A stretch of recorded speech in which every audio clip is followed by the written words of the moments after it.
but it's time now for Uncancelled. This is where Britain's top commentators speak out on controversial issues without the fear of the cancel culture sweeping the rest of the media.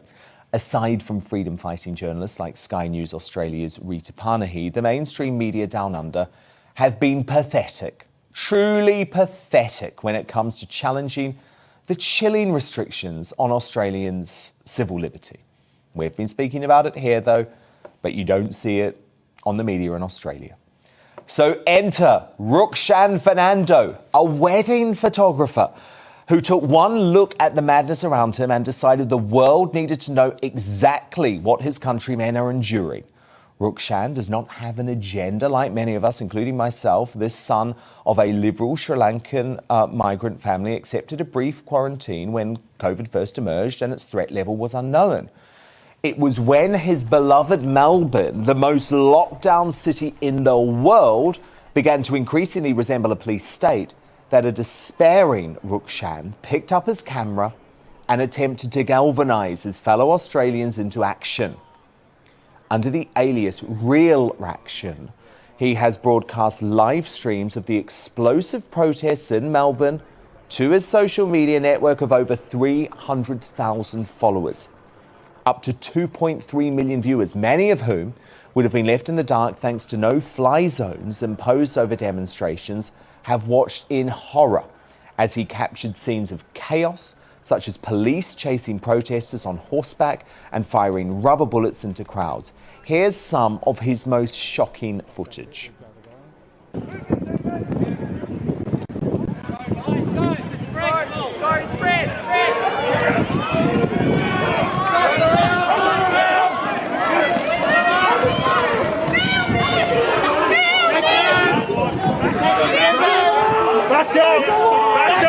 You got the police, you saw them grab a few people. Don't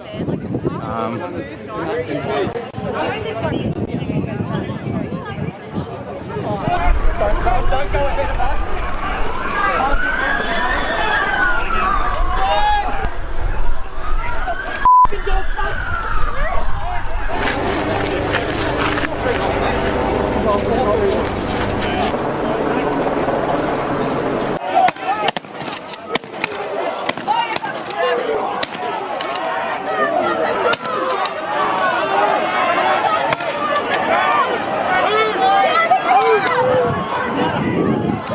To go around the back, guys.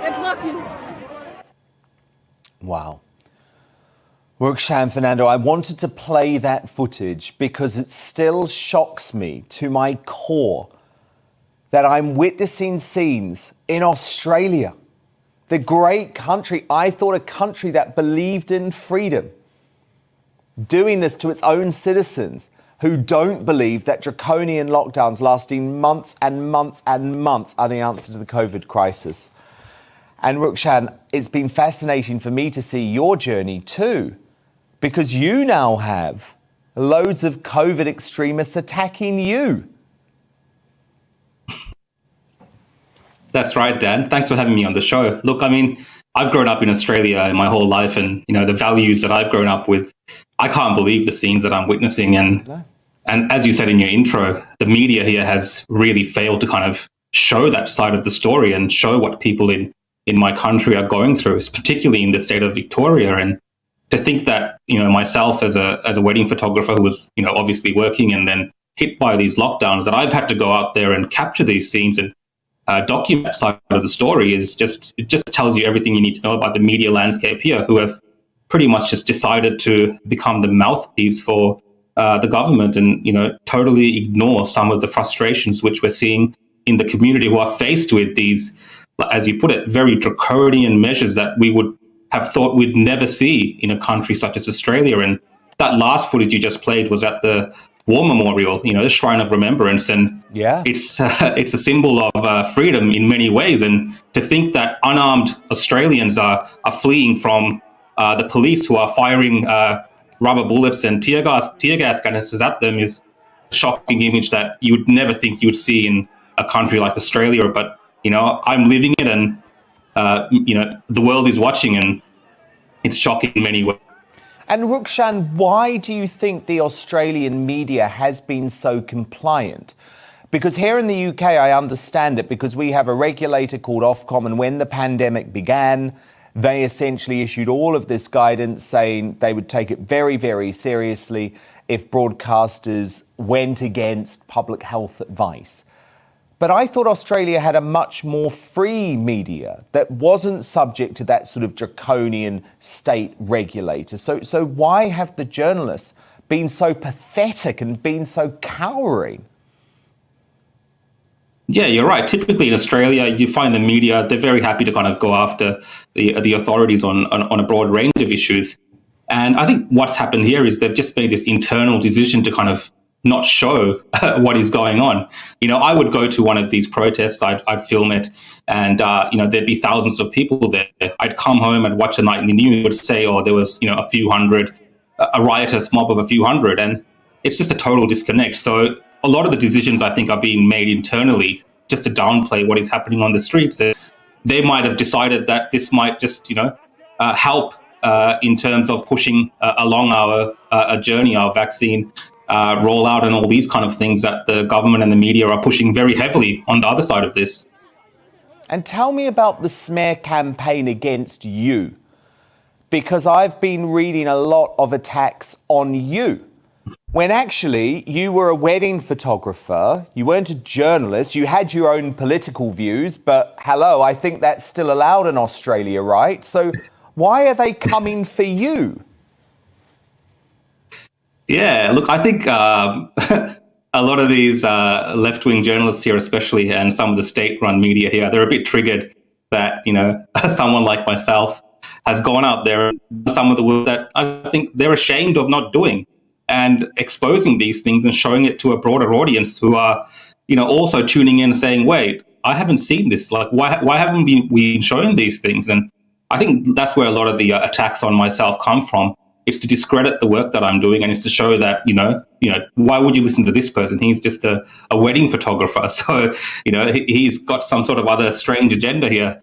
We're the news media, we're the journalists, and we're showing you the actual story. And it's been very interesting because as much as the left-wing media here has attacked me and some of the corporate media has attacked me, a lot of the public has been very supportive in what I'm doing, and they've been very appreciative of the fact that I've been able to offer this kind of, this uncensored look at what's happening in their street. Exactly. You've got millions and millions of views. You're now known as the real Rukshan. Is your career as a wedding photographer over now? Do you view yourself as a citizen journalist, or do you plan to continue this passion project once the lockdowns, hopefully, touch wood, at some point end? Yeah, look, definitely the wedding industry is actually an amazing industry to be working in Australia. So I will definitely continue my business ventures there. But, this has sparked something within myself, and that's more so around being a citizen journalist, being a member of the community that the community can reach out and share some of their stories that the media here, for whatever reason, have chosen not to cover.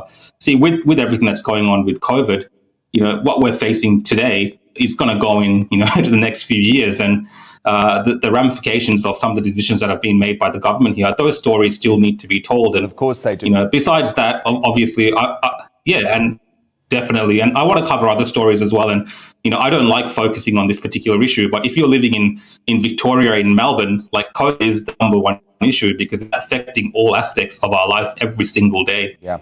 Well, you've got to expose what's going on, because the issue is that Australia, and especially a state like Victoria, went for a zero COVID policy. And folk like me have been saying for the past 20 months that a zero COVID policy will lead to carnage and chaos for years and years and years and years. And we're seeing that play out now in Australia. And that's why it's so important to the world that you expose it as well, because this idea that Australia has been some sort of COVID heaven is just a joke. But look, Rukshan, I want to bring in my panel now, so let me introduce them to you. It's the author and journalist Rebecca Reid, the host of Free Speech Nation Andrew Doyle, and the political commentator and writer Dominique Samuels. I mean, Dominique, look, there are some comparisons, aren't there, to what's happened here in the UK, because I know you've been a real freedom fighter, Dominique, throughout this time, and you have supported many of the anti-lockdown protests. But even in the UK, we saw a virtual media blackout.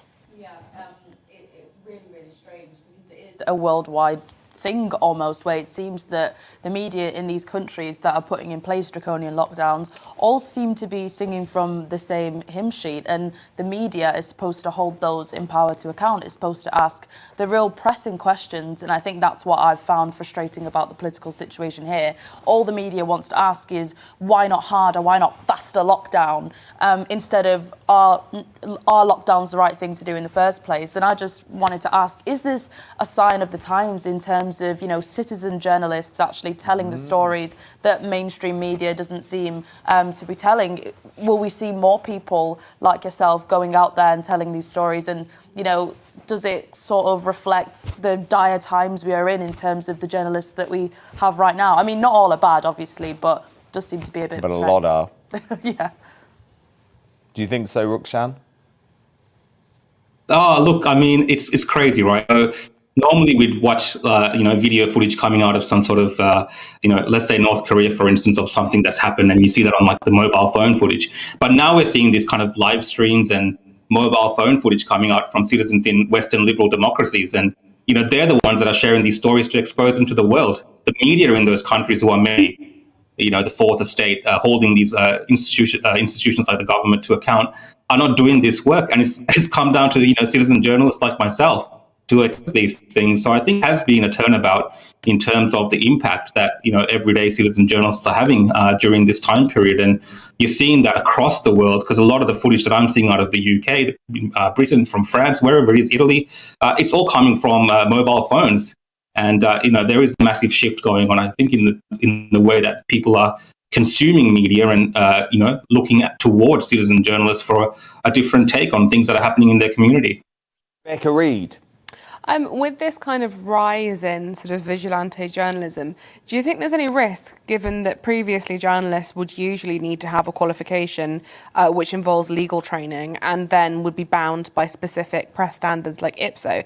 Is there any risk if you remove all of that like infrastructure for journalists and just have people unfiltered, unedited, doing what is effectively journalism? Look, I mean, there is an element of risk. I understand that when I'm live streaming, it's happening. I have little control over what people are saying and doing, and there's not that kind of editorial thing that you can do, right, during a live stream. But having said that, we're bound by a lot of the community guidelines on big tech. A lot of the platforms that we use, Facebook, YouTube, Instagram, whatever it is, they have their own community guidelines. So we're bound by those guidelines, the same as the media landscape here in Australia and I'm sure in Britain as well. So I think that's kind of the balance there. But obviously, as things progress, even for myself, I've had to be more mindful in terms of the way that I do my coverage, the things that I talk about. But that's more so around the aspects of community guidelines on social media platforms. Andrew George, you want to make a final comment on this? Well, it just occurs to me, I mean, I was in Sydney about 5 years ago and they had these strange curfews where you couldn't buy an alcoholic drink after 10 p.m. because there had been some brawling in the town. It really shocked me that everyone just went along with it. I mean, I found a way around it, but, it did shock me. Is there just something about Australia that has a kind of authoritarian aspect to it?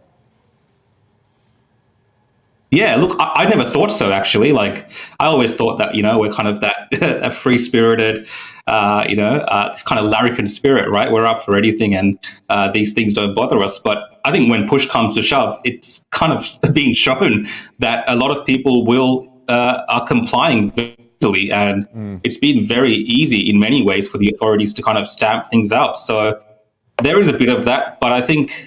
Yeah, it's really hard to judge what's actually going on here because, like you said, it doesn't actually gel with the Australia that we've come to know. Well, you keep doing your great work. The real Rukshan Fernando, an absolute pleasure to have you here tonight on Uncancelled.